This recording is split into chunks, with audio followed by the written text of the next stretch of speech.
hell on earth, and you will be powerless to stop it. These days, whenever you see a wheelchair-bound supergroup leader, your minds immediately visualize Sir Patrick Stewart or James McAvoy, regardless of how good the X-Men movies really were. But back in the day, there was another wheelchair-bound genius who captured the minds of the readers of My Greatest Adventure for 8 whole issues without even revealing his name. And future installments of Doom Patrol would see his original curiosity be twisted by a quest for knowledge so perverse he ended up making himself his own team's enemy. Dr. Niles Caulder defined a phrase, "You either die a hero or live long enough to see yourself become the villain," long before Aaron Eckhart's Harvey Dent ever said it. But this story wasn't always intended to play out that way. So let's take a look at the background of the final member of the OG Doom Patrol. This is the Chief's origins explored. But before we go into our explanation, we have a very small request. If you like the content, please support us by subscribing to our channel. This is a small click for you, but for us it means a lot. Thank you, and let's begin.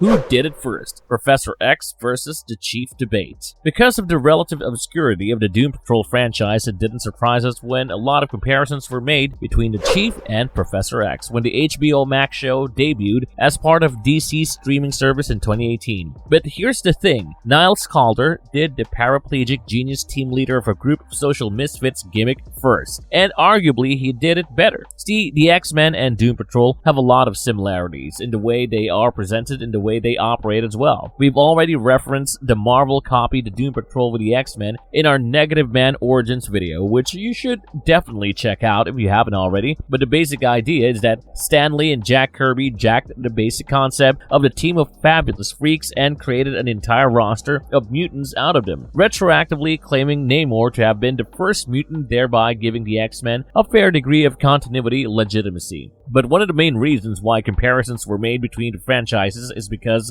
well, they were both led by uber-intelligent wheelchair-bound individuals who didn't exactly differ a lot in their mannerisms. The Chief, though human, is the gatherer of the Doom Patrol in My Greatest Adventure issue number 80. In the first issue of the X-Men comics opens up with a training montage where Professor X has the original incarnation of his iconic mutant team go through the training gauntlet, albeit not in the danger room. And to make things even more complicated, Doom Patrol and X-Men came out the same year, which muddles the waters even further in terms of who stole whose idea. While it is truly and likely that both creative teams came up with their own concepts independent of each other, there is an answer to who did it first, and that answer would be DC, because the Doom Patrol made their debut in June 1963, while Professor X first appeared in pages of Marvel Comics in July 1963. So technically, it would appear as though Marvel ripped off the entire concept for the X-Men within a month of Arnold Drake's creations hitting the stands. But that perception is entirely wrong. Yes, Doom Patrol and X-Men debuted within a month of each other, and yes, they share cosmetic similarities, but that's where the story ends. X-Men takes a decidedly more political approach with its storytelling, where Doom Patrol limits its emotional conflicts to the team members themselves, and Professor X is called the Mahatma Gandhi of mutants, whereas Niles Caulder, well, why don't we just dive into his backstory and show you instead, eh? Originally, he was a scientist, genuinely interested in helping the Doom Patrol, the Chief's first appearance. Arnold Drake had already come up with the idea of the Chief before he approached Bob Haney to help him round out the Doom Patrol squad, and if he is to be believed, he did it a few months before Professor X was even a thing, so it is safe to say that the idea for this group of fabulous freaks was to have the Chief function as the brain of the entire operation from the get-go. Drake has stated in interviews that his greatest inspiration behind the Chief's character was Mycroft Holmes, the Arthur Conan Doyle version, not the one you see on Elementary or Sherlock. In Doyle's works, Mycroft is described as a man whose deductive reasoning and knowledge pool are greater than even Sherlock's, but what he has in the brain department he lacks in the office of ambition. Mycroft is the key that holds the entire British government functioning safely and smoothly, and yet he is content with living in rooms at Pall Mall and walking around its premises as the sum of his existence. He has helped and even saved Sherlock on many an occasion, but it is the idea that Mycroft was a genius with no ambition that Arnold took and flipped on its head by giving the Chief both genius and ambition, yet straddling him with a literal handicap, meaning that he couldn't apply those things to practical use even if he wanted to. But he is the core of the team of survivors of fate, and they didn't exactly do subtlety in comics back in the 60s, which is why My Greatest Adventure issue number 80 opens the lines of dialogue from the Chief himself. He addresses the three misfits, outcasts, or quitters, as he likes to call them, and tells them that despite their terrible circumstances, they have the opportunity to go on adventures that no one else possibly could. This, understandably, irked the people gathered there because a literal stranger was now acting like some secret CIA chief and asking them to prepare for their missions. One of them exclaimed that their adventuring days were over. Another said coming here was a mistake, and the third agreed, whilst raising the question as to who exactly this rich man living in a lavish mansion thought he was. The chief simply states that his name is unimportant and that he is there to give them their lives back. The third person pipes back up by asking him how he could possibly understand anything about their lives, which is when the chief reveals his own handicap. He was bound to a wheelchair. The air in the room shifts as he shines a spotlight on former Hollywood actress Rita Farr's face. The bigger picture becomes much clearer. The chief goes on to talk about Rita's unfortunate accident during a film shoot in Africa, which ended up giving her mysterious powers of expansion and contraction. He elaborates on her plight as her crew witnessed her turn into a freak of nature and how her Hollywood career tanked because of it. The chief says that a native witch doctor ended up revealing the secret to Rita's illness. The vapors she inhaled when she had her accident changed her body's physiology to the point that she could shrink and grow in size anytime she wanted to. Rita is shocked at the chief's knowledge of her waking nightmare, but Larry Trainer butts back in and tries to accuse him of knowing but not understanding the situation. The chief then dives into Larry's backstory and reveals how an Air Force test pilot was forced to live in lead-lined cells after a radioactive incident left him as a threat to anyone around him, but also with a peculiar power. Larry could shoot out a negative man from his body, thus enabling him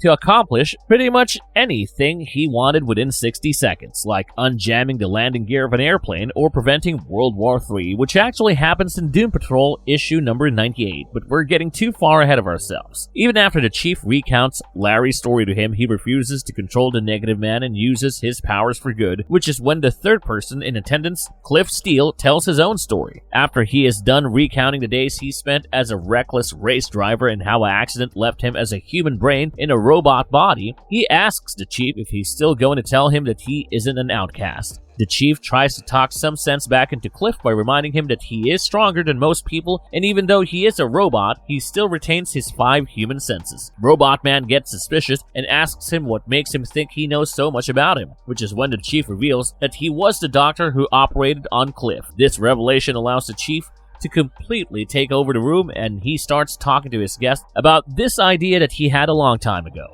There is a lot of evil and wrongdoing in this world, and the chief has the brains to help stop it, but he has always lacked a body to follow through on his intent. As a misfit himself, he knows what Cliff, Rita, and Larry are going through, perhaps not to the same extent, but he understands nonetheless. Together, they had the power to make the world a better place, no matter the cost to their own lives. And as if to help him glue his argument together, a flash bulletin popped up just then as he was walking the trio through his nerve center. An undetectable bomb had been placed on a pier, and the authorities had no luck with finding it. It was going to go off in a matter of seconds, and the chief didn't waste any time in mobilizing his future team. He gave Larry a special detector he had made and implored him to use Negative Man and bring the bomb to him. Once that had been accomplished, he guided Rita Farr into dismantling it within, giving her tiny inch-sized self-destructions on how to do so without blowing them all up. He made sure to note Cliff's heroic instinct after their success, as the Robot Man had decided to shield everyone from a blast in case it occurred, and thus the Doom Patrol was formed. Larry was going to be the trump card of this team. Robot Man his body, Rita Farr its soul, and the chief would guide him all into doing good with his extraordinary brain. In that very same story, we also met a character who would turn out to be an important part of the Chief's backstory, as the second tale from My Greatest Adventure issue number 80 focused on General Immortus. In that story, the Doom Patrol's first mission as a team goes almost completely awry because of the appearance of the supervillain at the site of their operation, but the Chief's insane knowledge base and their own quick thinking manages to keep them safe from harm. Immortus seemingly dies at the end of this issue, but he would resurface in later Doom Patrol titles and be revealed as an integral part of the Chief's history. The Chief's initial days with the Doom Patrol and true identity. From the initial run of the first volume of Doom Patrol, one of the major drawing factors was the fact that the Chief's identity was secret. Not even his teammates knew his real name, and this idea was reinforced in My Greatest Adventure issue number 82, which centered on a journalist trying to out the Chief's secret identity. The Doom Patrol was being felicitated for their heroic services when Roy Jameson presented a lighter fitted with a secret camera to Rita Farr. Her use of it around the Chief gave Roy's paper a look at the elusive face of the chief, and he realized what happened and decided to muddy the waters as much as he could. He gave each individual member of the Doom Patrol a completely different origin story from the last one, and figure out the information leak when the version he gave to Elastigirl made its way to the papers. It also inadvertently caused 3 aliens to try to recruit the chief for their own nefarious purposes, but you can find out more about that by reading the issue itself. The point is, the Chief's identity remained a secret for 8 entire issues before being revealed in Doom Patrol issue number 88. When a new criminal called the Baron robs a luxury liner carrying the country's uber-rich, the Chief deduces that this is his old enemy, General Immortus, who has returned to harass him for his formula once again. The Doom Patrol is understandably confused by the entire ordeal because they believe they had definitively dealt with Immortus in My Greatest Adventure issue number 84, and so their leader decides it's time to reveal his true origins to them 6 issues after his secret identity was threatened first. When he was young, Niles Caulder was a gifted scientific genius who displayed immense proficiency in both physics and biochemistry. His teachers from school were baffled at why he would reject a life as a physicist when he could already create robots with practical scientific applications, but Niles responded that he wanted to unlock the secrets of life itself. He spent his early years as a researcher living as a broke scientist, funneling all his income into his research, and once he was able to successfully test his life formula, he was contacted by an anonymous benefactor who would give him $2 million if he got first access to his new serum. Niles took the money and didn't think much of it, reaching the point where his beam could effectively resurrect the dead with no side effects, and he decided that he would surprise his benefactor with the announcement of the completion of his project. In hindsight, he should have known that when sneaking into the man's compound that some shady stuff was going on, because which scientific patron requires this degree of personal security? But he soon realizes that he has been working for a villain, whose villainy extends back to the early days of man, because as it turns out, his benefactor was General Immortus, and just as his name suggests, he was an immortal man. Immortus found a chemical solution that allowed him to extend his lifespan by several hundred years, but was running out of it and had maybe only 200 years worth of life left to him. He had worked with several notable chemists throughout history like Pasteur, Boyle, Lavoisier, and even Galileo Galilei, who technically wasn't a chemist but was the smartest man of his generation. The chief could clearly still walk back then, and so he tried to escape General Immortus' clutches but was knocked unconscious and fitted with a trigger bomb. Realizing that the only thing that could save him was his own creation, Niles Caulder returned to his lab and instructed his robot assistant R2 to effectively kill him and beam him back to life. Initially, it looks like the gamble worked, and Niles was able to rise bomb-free thanks to his robot assistant's miraculous surgery work, but when he tries to stand up, he realizes that he has lost the use of his legs. Powering through his newly acquired handicap, the chief destroys his entire facility, including R2, and vows to keep his formula safe from Immortus' evil hands. This is the part of the reason why the Doom Patrol was formed as well, and at the end of that issue, despite being captured by their immortal enemy, all 4 of them are able to save the day and make it back home safely. Niles Caulder's role in the first Doom Patrol volume was not to just act as the technician and mastermind of the Doom Patrol, always leading them through a tough time and putting them through the gauntlet to help them constantly break through their limitations, but it becomes clear that his assembly of the team was more premeditated than he allowed it to appear. This is revealed through the 2 solo-focused tales told sporadically from Doom Patrol issue number 100 to issue number 113. The first focuses on the backstory of Robot Man and reveals that Dr. Caulder made a grave mistake when fixing Cliff Steele's body. He forgot to calibrate his brain properly within his new robot body, which left Cliff with violent tendencies and a strong desire to kill his maker. By the end of that storyline, the Chief is able to not only corner Robot Man but fix his malfunctioning brain and join him to the Doom Patrol, because it is revealed that in his quest to kill Niles, Cliff had stumbled into the opening panels of My Greatest Adventure issue number 80. The private world of Negative Man revealed that the bandages that allowed Larry Trainor to become a part of regular society once again came from the Chief. Only this time he kept his involvement a secret, presumably having learned a lesson from the Robot Man debacle after Larry struggles to fit in anywhere, gets his mother kicked out unintentionally, and inadvertently ends up working for a criminal mastermind. Niles shows up to bail him out and help him beat Dr. Death before adding him him to his growing roster of fabulous freaks. We're pretty sure an Elastigirl solo story was planned, but it wasn't released, presumably due to poor sales figures, as about 10 issues after that Negman's last round, Doom Patrol ended up getting cancelled. In the final issue of Doom Patrol Volume 1, which was issue number 121, the entire team ends up getting cornered by Madame Rouge and General Zal, who have ostensibly killed the Brotherhood of Evil and are forced to make a bait decision. The Brain, revealed to have been alive, had his hands on a kill switch that would either blow up the village of Codsville, New England population 14, or the Doom Patrol HQ.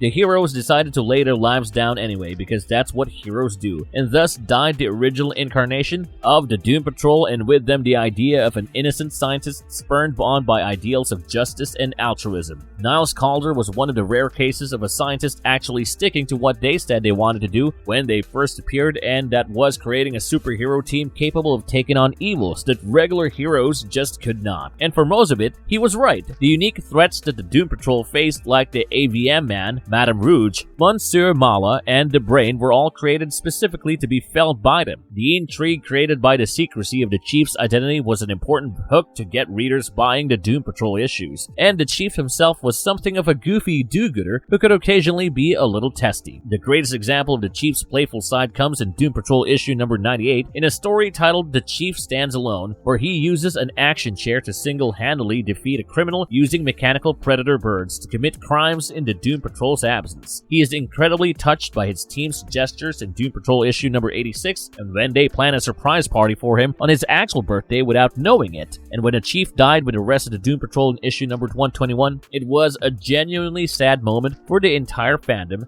who had supported his crusade for the lost, so to speak, and wanted to see their favorite freaks continue to wreak havoc and take names for as long as it was humanly possible. But then Grant Morrison took over lead writing duties for the Doom Patrol title when it was revived in the late 80s from the 19th issue of Volume 2, and things got decidedly darker. An incomplete history, plans for genocide, and Batman's biggest mistake yet. The real Niles Caulder that inspired HBO Max's Doom Patrol. The Doom Patrol was revived in the 94th issue of Showcase when Dr. Will Magnus found Robot Man still technically alive and made him a new body using his own experience with the Metal Men. Cliff was then approached by a woman called Celsius, who had revealed her real name to be Arani Desai Caulder, and stated her intention to look for her husband, believing him to still be alive. Turns out the Chief had spent some time in India and ended up falling in love with and marrying Arani, the daughter of a scientist named Ashok Desai. After Niles managed to complete his immortality formula, Ray Beam, whatever you want to call it, at this point fearing for his newfound family, he administered his formula to Arani, left her with some Tibetan monks, and made his way back to the States, where he formed the Doom Patrol and eventually died saving 14 people. For the first dozen or more issues of Doom Patrol Volume 2, their sole mission was to seek out the Chief and enact vengeance on Madame Rouge and General Zal and everyone else from the Brotherhood of Evil. But then Morrison took over the series and he wanted to use the original Doom Patrol lineup, and so a bit of a retcon crossover was arranged in the form of the Invasion event, where most members of the second Doom Patrol ended up dying or retiring, bringing Niles Caulder back to the forefront of the action. This is the version that the HBO Max series Doom Patrol ended up adapting, and with the knowledge that we possess now, it's hard to look at him as anything but an insane and sadistic, self-serving savior. Morrison's run solidified an idea that had been doing the circles since the Doom Patrol's earliest of days, and that was that the Chief wasn't as altruistic as he appeared to be. Hidden behind his genius was a sinister contempt for humanity and human things that was laid bare towards the end of Grant's time with the world's strangest heroes. The death of Joshua Clay, aka Tempest, is one of the most shocking moments for Doom Patrol fans, because this is when we realized that Niles Caulder has always been more than a bit crazy. Turns out his inspiration to uncover the secrets of life did not come from an altruistic place. Rather, it was a twisted fetish born out of the combination and the Singing Ringing Tree, a 1957 East German movie based on the works of the Grimm brothers. Niles was obsessed with the concept of creating the perfect, immortal being, and in his youth, worked together with a scientist to perfect the immortality formula for General Immortus. When his colleague started outshining him in every department, Caulder killed him and intended to make him the first Robot Man, but the scientist was somehow rescued by his pet gorilla, and thereafter swore revenge on the man he once thought was his friend.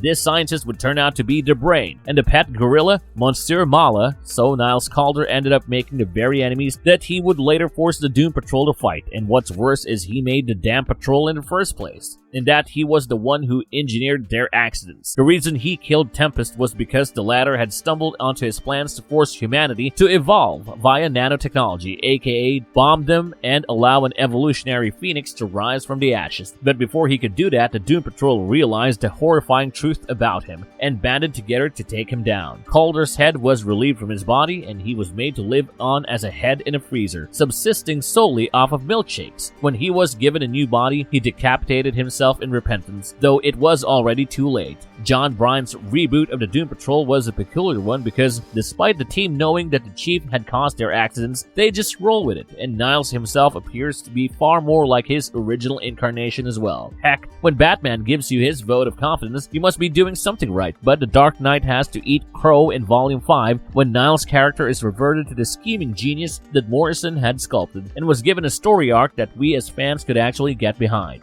Doom Patrol Volume 5 is where we saw a proper continuity continuing reintroduction of Elastigirl as opposed to the reboot Byrne favored for Volume 4, and the way she obeyed Niles' every command made Robin suspicious of his nature. Eventually, it was discovered that Elastigirl was a clone of Rita Farr, who wasn't even technically human anymore, and that Niles had not changed a single bit, as he was seen trying to convince Kid Devil to join the patrol by manipulating his feelings. Niles was kicked out of the team by the very man they had once refused to admit amongst themselves, Mento, and has continued to act as a shady, behind-the-scenes operator of his own perverted form of justice. It is this version of Niles Caulder that we meet in HBO Max's Doom Patrol, and Timothy Dalton captures the portrait of a self-tortured genius perfectly, in our opinion. The Immortus Initiative, the accidents he engineered, the tribal woman he loved and then abandoned, the daughter he stashed away on a living street, the years of deception he made his Manor's residents subject to, these are all the things that we have come to expect from him thanks to Grant Morrison. Heck, they even threw in the time Niles spent as a sentient decapitated head getting constantly railed by his team into the show, so you can tell they are trying to be as authentic as possible with his portrayal. But arguably, the one thing that exposes Niles Caulder's inhumanity better in the show than in the comics is the way he created Robot Man. Cliff Steele in the comics was a single daredevil throwing caution to the wind at every turn of his life and trekking the Himalayas just for kicks, but he never dragged anyone down with him, except for himself. In the TV show, Cliff is all those things but also married with kids, which adds an entirely new dynamic to his character's tragedy. And what makes that dynamic to the pits of hell is the fact that Niles Caulder actually failed to turn Cliff into Robot Man on the first try. Mr. Steele was far from a perfect person and was in the middle of a personal rebirth where he was trying to become a better man for his family and be there for his wife more than he had ever been before. But nope, Niles needed this Tin Man, and so he orchestrated a second accident to get Cliff, and this time he was successful. The only thing it cost Robot Man was his family and his literal humanity. So, you know, you win some, you lose some, we guess. The relationship between Robot Man and Niles Caulder right up until the latter's death is what exposes the horrifying truth behind the blind pursuit of answers to fundamental secrets, that at some point you will become as blind as your pursuit and end up losing the very essence of who you are as a person. Timothy Dalton's Niles Caulder was far removed from that to begin with. The show is about how that kind of sociopathy can permanently disfigure other people's lives. It's best she's not here. Saying goodbye to you all is gonna be hard enough. Marvelous verdict. And that's a wrap for this one. If we're being completely honest with you, we prefer the version of Niles Caulder that debuted in 1963 because these days, it seems like all your mentors are snakes and everyone is out for themselves. The old Niles Caulder seemed like a man genuinely interested in helping the people he was working with, and it doesn't look like Arnold Drake's intention was to turn him into a villainous figure at all. At the same time, Grant Morrison's masterful penmanship has permanently etched the image of the Chief running around, ruining people's lives just to act as their messiah in the end in our fickle minds, so we suppose justice was done to the Chief's character by HBO. What we're interested in finding out now is if he is actually immortal in the show, because if that's the case, then he isn't done with his old team yet. And if that is true, we haven't even seen the best of Doom Patrol Season 4 yet. If you like our content, don't forget to leave a like and subscribe to us if you haven't already. Have a good one and be safe. Thanks, everyone. You wouldn't hurt them. Oh, I promise, Niles. I won't hurt them.